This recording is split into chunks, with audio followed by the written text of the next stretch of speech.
Oui, Orojo Goudi, il est là, notre collègue journaliste radio Bénin Alafia. Il est avec nous depuis quelques jours. Il nous parle des prénoms. Je crois, on a pu découvrir de très beaux prénoms comme Soumon. Oui, Tchomon. Tchomon. Qui a aussi une autre prononciation, je crois. Oui. Bon, Soumé. Voilà, ça c'est le jeune. Et l'autre, Julde. Et voilà. puis Tchedoji. Tchedoji, exactement. Vous gardez bien. Et aujourd'hui, nous allons parler d'un prénom aussi, d'un enfant qui est né dans des conditions particulières, n'est-ce pas, Orojo? Oui, merci beaucoup. Merci. Bonjour à vous. Bonjour, merci pour la leçon su. Ah oui? Nous méritons un 20 sur 20. Vraiment 20 sur 20. D'accord. Merci. Merci beaucoup. Aujourd'hui, nous allons terminer cette semaine avec le prénom Aïdjo. Aïdjo. Oui, Aïdjo. Aïdjo. C'est que vous en connaissez beaucoup. Oui.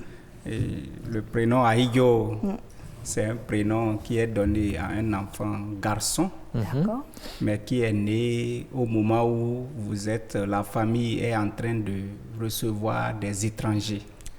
Qui est en train de faire des manifestations culturelles. En tout cas, il faut qu'il y ait des étrangers dans la maison, concession. dans la concession.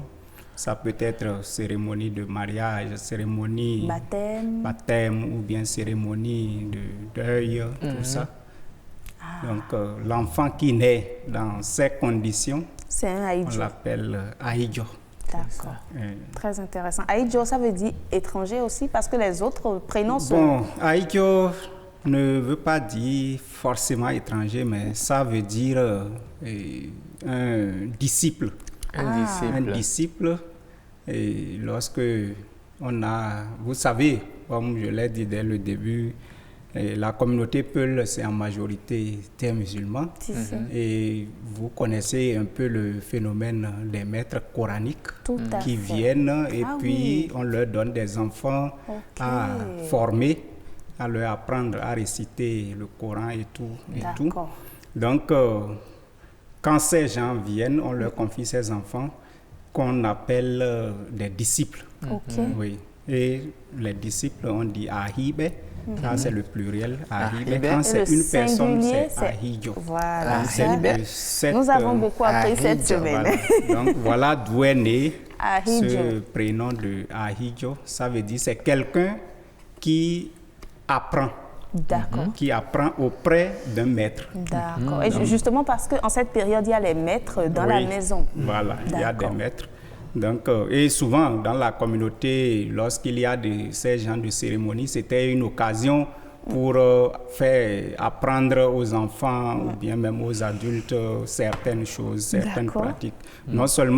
Pas seulement le Coran, mais aussi à apprendre certaines connaissance de la culture, par exemple les cérémonies comme on vient de le voir avec les Savoies, ou bien certaines pratiques au niveau de l'élevage, les interdits, en tout cas enseigner quand même tout ce qui est culture et culturel au niveau de la communauté. Donc voilà ce qu'on peut dire par rapport au prénom Ahidjo. Très intéressant en tout cas. Je crois que le plus connu, c'est le président camerounais. Tout à fait. Le monde connaît Ahidjo. Oui. Tout à fait. Donc, il appelle? Oui, bien sûr. Voilà, donc c'est un disciple. Voilà. Le premier président. Tout à fait.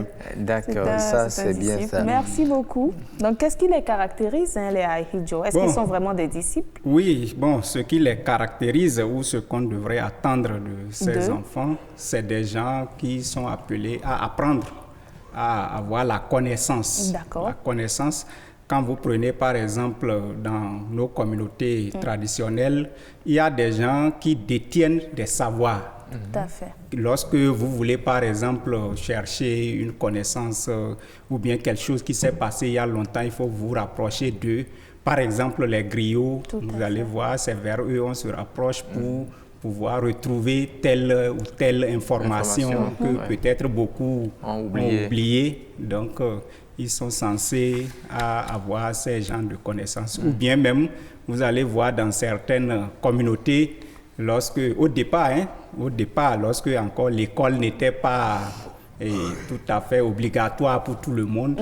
Si vous demandez, bon, il faut envoyer un de vos enfants à l'école, le parent serait poussé facilement à envoyer un Aïdjo à l'école parce qu'on se dit, bon, lui il va retenir plus vite. D'accord. Voilà. Ok, merci. C'est un prénom mixte, hein? Non, c'est un prénom masculin. Ah, d'accord. Et quand c'est une fille? Bon, quand c'est une fille, c'est encore un autre prénom, peut-être qu'on pourrait revenir après. D'accord. Merci beaucoup. Voilà. Merci beaucoup. Hein.